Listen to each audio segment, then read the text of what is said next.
This is the plaintiff, Otto Lambrianidis.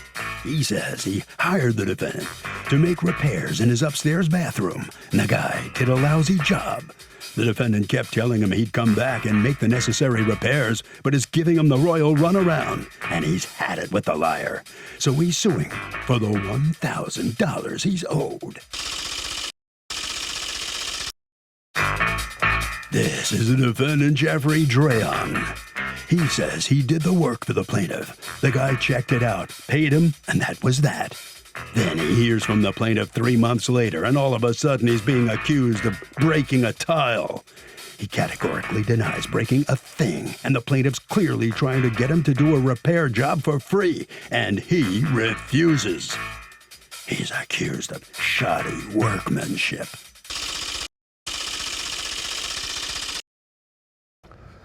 All parties, please raise your right hands. Welcome back to the People's Court. Next case on the docket. The plaintiff says he hired the defendant to do some repairs in his upstairs bathroom, says the guy botched the job royally. But the defendant says he did the work in the guy's house, he checked it out, the plaintiff paid him, and that's that. It's the case of, you damaged my bathroom, so now I want to be flush with cash. Thank you, Douglas. You're welcome. All right, Mr. Lambrianidis, can you tell me what happened here with your handyman? Sure. We needed some repairs in the house, nothing extreme, just some work that the handyman could handle. My wife got the name of Jeffrey from the church bulletin, and we hired him first to come in and replace a ceiling fan. He came in, did the work, and paid him $350. Everything looked fine. We had a punch list with a couple other things. So I figured, let me use him again. So I hired him to work on the upstairs bathroom, painting it. The door stuck, some caulk work, and there was some broken tiles. So that was the repairs that I asked him to fix. Okay. Did you set a price with him? I asked him for a price. He didn't give it to me, but because he was reasonable on the first job, I just assumed he would give me something reasonable, and he did. And the price he gave me was reasonable. $750. Correct, and that was reasonable for the work And he you, did. so he did it in how many days? 1 day. And you paid him his money. So what was it that you changed your mind about? Because I presume you looked at the job before you paid him his money. What he did was he came in with, the first time he came with, I believe it was his partner, and he did the work, and he was fine. The second time he came to do the bathroom, he came with another worker. He did the repairs. I came back late at night, probably around 7:30. The worker was still there, finishing up. I came in, and I looked around. It looked like it was okay. I paid him the amount. You paid who the amount? The co-worker? I paid Jeffrey the amount. Oh, No, Jeffrey was Jeffrey. also there then. Yeah, he came in the evening. Okay, you inspected the work and you paid him the $750. Right. And right. then what happened? Then the next morning, when I looked at the work a little more carefully, I realized a couple of things. One, the caulking that he did in the shower stall was very shoddy. Two, he was supposed to, I gave him 5 tiles, right? Because, I keep tiles, extra tiles in the house just in case for things like this. I gave him 5 tiles to replace 4 of the tiles. I figured I'd give him an extra one just in case. And he only repaired 2 of them, but he used 4 of them, and he actually cracked another one, a 5th tile. And A tile that was a spare that you had handed him, or a tile that was in the floor? Not a new one, the one on the floor. Okay, hold on one second. Okay, now where is this tile that you didn't notice it beforehand? If you look at another picture, I took a picture of the tile. It was right when you walk in. That one right there, if it's right below that door jamb. It's cut off, but it's on the floor. Okay, well, if I can't see it in this picture, I want to see the picture where I can see it. Do you have the picture in your telephone? Yes. All right, so just put your phone up to the camera so that I can see it. Okay, so how is it that you didn't notice that was cracked before you paid the guy? What I suspect is when I walked into the house, he was literally, his worker, Jeff was there, his worker was still there working. He was working on the door jamb, just finishing up the door jamb, and He must have, when he was working on the door jam, I'm assuming, right? It's the only thing I could do, is he must have dropped the hammer because he was chiseling a little bit at the door jam to fix it. And he must have dropped the hammer and he dropped it right where the tile cracked. I just know that that wasn't one of the tiles that was originally cracked. And so I just didn't notice it. Maybe the worker was standing there. And well, how long after they left your house did you notice it? The next day? I noticed it that night, and I called Jeff the next day. Okay. What time did you call him the next day?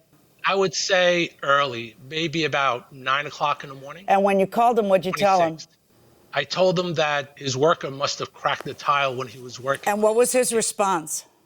And he goes, okay, I'll come and fix it. Did he ever go and fix it? No, I texted him when he's going to come and fix the tile because he never called me back. And then on the same day, he texted me back and said, okay, I'm going to come. And I also indicated, listen, this is an emergency. I know you're busy, but when are you going to come and fix it? Because he kept saying to me in a couple of days. So then I called him several times. I contacted him a couple of times. And what would he say to you every time that you would call him? He wouldn't answer the phone. And then I texted him again that based on him not calling me back, they're going to force to take him to small claims court. Okay, and did you get a reaction out of him then? Right away.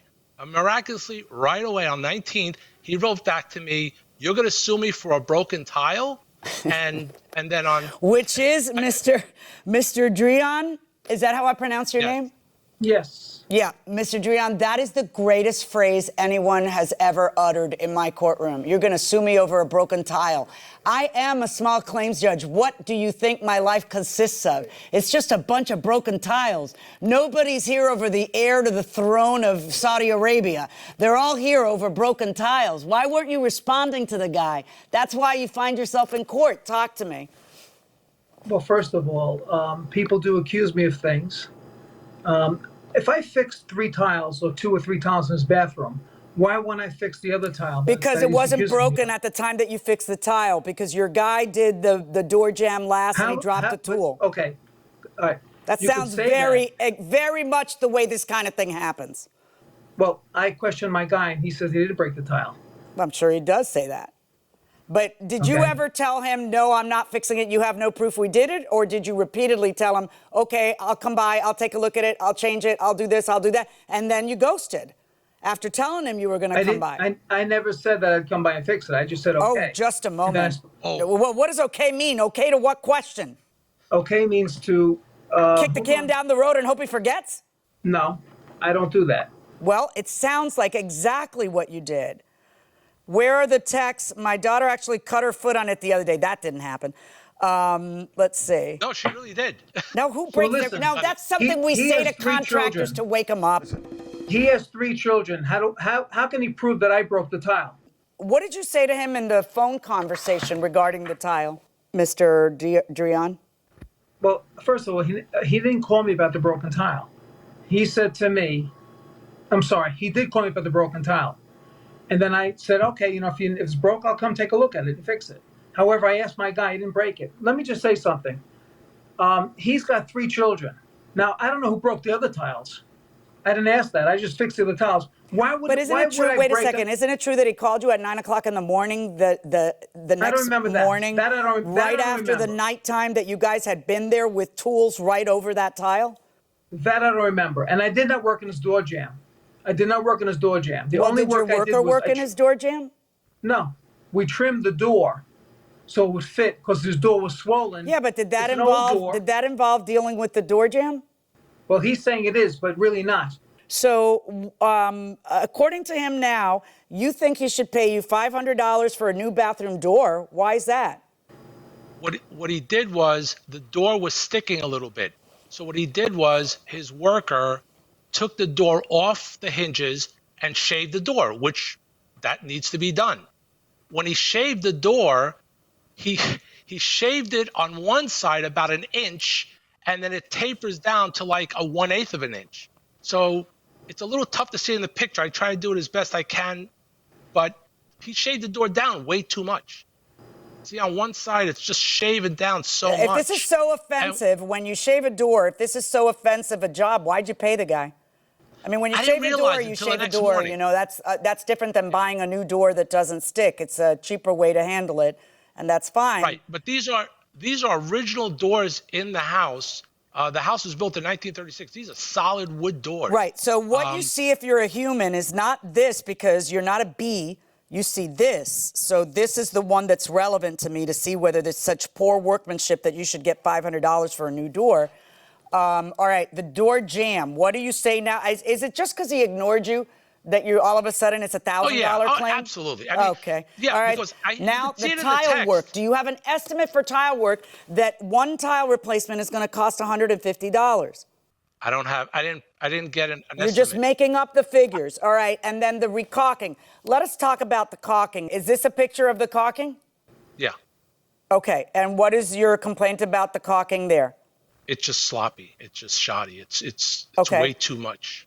What say you about that? Okay, first of all, that's a shower liner. It has a big gap between the tile and the shower liner. Behind that shower liner, I could bet my bottom dollar is full of mold.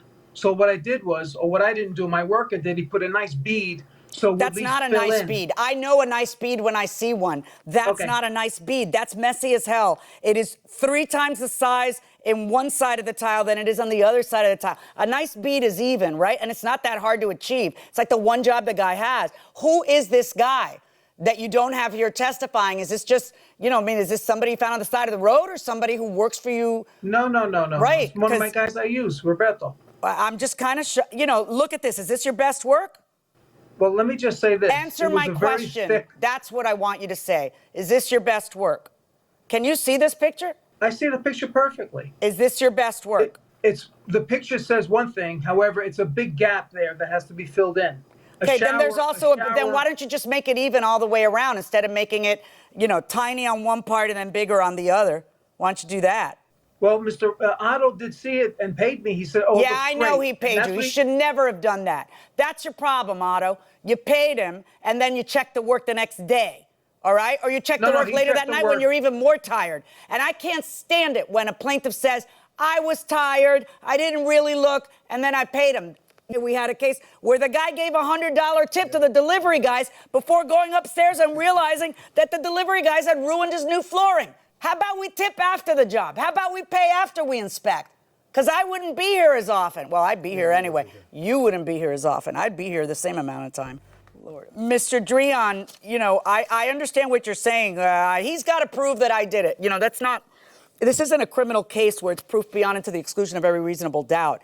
If he calls you the next morning and really the thing that makes sense is that a tool dropped, it's kind of enough for me that you should have just gone and made the guy happy and changed that one tile. If you had done that, we wouldn't be here. You can't say okay and then blow him off like that, because this is what'll end up happening. And maybe I'm wrong, and in your line of business, if you do that, the other side will get tired and leave you alone, and that's why you do that. I don't know. So maybe 9 times out of 10, you don't get sued. I don't you do that for that reason. Well, then you seem shocked that he was going to sue you over a broken tile. I think you thought you could just say, yeah, no problem, I'll fix it. I am shocked. I know, but why should I not be shocked that you said, okay, I will go address it, and you didn't? Why didn't you? Because a lot of people, I know, but you said will okay. call me back to do right, free work. but you did not say to him, no way, blah, blah, blah. If you said okay, and then you later talked to your guy, and your guy said, I don't know what he's talking about, I didn't do anything, why didn't you then call him and say, hey, my guy says he didn't drop anything, so I don't think we did. Why is there nothing? Why is there ghosting? Well, I'm busy as could be. I'm not Okay, gonna lie to well, you. then you do that to your clients, because you did that to this client, and that's why you're here. Because he was patient, he left you alone for a while, then he texted you again, then he gets ignored for another month, and then he threatens a lawsuit, and then you're shocked and appalled. Okay, it's certainly not going to be $1,000. I agree with you on that he's just overreaching because he's angry. But based on the defects that I did see, I am going to order you to pay him $250 rebated of the money that he paid you.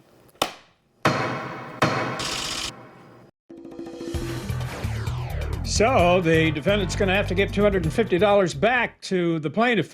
Jeffrey, let me ask you, how do you feel about giving him back $250? You do what you got to do. That's it. That's it? Well, he's got to get it fixed, and it won't be you, I'll bet he calls. All right, let's talk to Otto. Otto, how you feel right now? You didn't get $1,000. How do you feel about that? No, I feel fine. I mean, this is a pure case of principle. My point is this. If he's done this to me, he doesn't look like a spring chicken. He must have did this several times, maybe hundreds of times to other people. He's not going to do this to me. And that's what the point of this case was. Well, good for you. You prevailed. And you didn't have evidence to prove you deserved the $1,000. That's fine. You know how difficult it is to get someone to come in to give you estimates on little things like just what happened?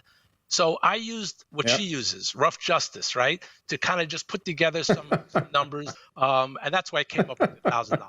All right, congratulations, $250. That's what you're going to get. And that'll do it, Harvey. A little rough justice from the plaintiff here. How about that? Doug, the smoking gun here is the smoking tile. The fact that broken tiles were left in the bathroom sealed the case for the plaintiff. Do you ever suspect that a participant is intoxicated? Would that change your perception of that person or how you rule? Yeah. Yeah, it would, because I wouldn't be able to trust. I mean, like blatant intoxication. Right, yeah, it would tell me a lot about them that they came intoxicated. So you have. It would color their testimony, and I have suspected that in the past. Sometimes people are just a little weird, right? And you can't jump to conclusions, but it's pretty obvious when somebody comes into court intoxicated. In the old days, where we weren't remote, my bailiff would come up to me and say, you know, Douglas would just tell me, oh, he reeks. That's you know? as bad as it gets. Yeah. And like I said, actually, it gets worse. If a judge is intoxicated, that's probably that's. There was a judge in Miami-Dade County who would literally sign the order, and then they'd take the order away, and then she'd sign the desk. Because her water jug did not have water. This was many moons ago. This was a good 30 years ago. My bailiff used to come and tell me whether he thought someone had just smoked crack. And so he could tell. Or so he said. And he would tell you, and the result then would be you'd have them. I might, depending on order how they a urine behave, test. I might have them drop a urinalysis that day if they were on probation or out on bond or something like that. And if you learned that they did in fact violate the conditions, you'd take them into custody. Problem. That's going to do it today, and we will see you tomorrow.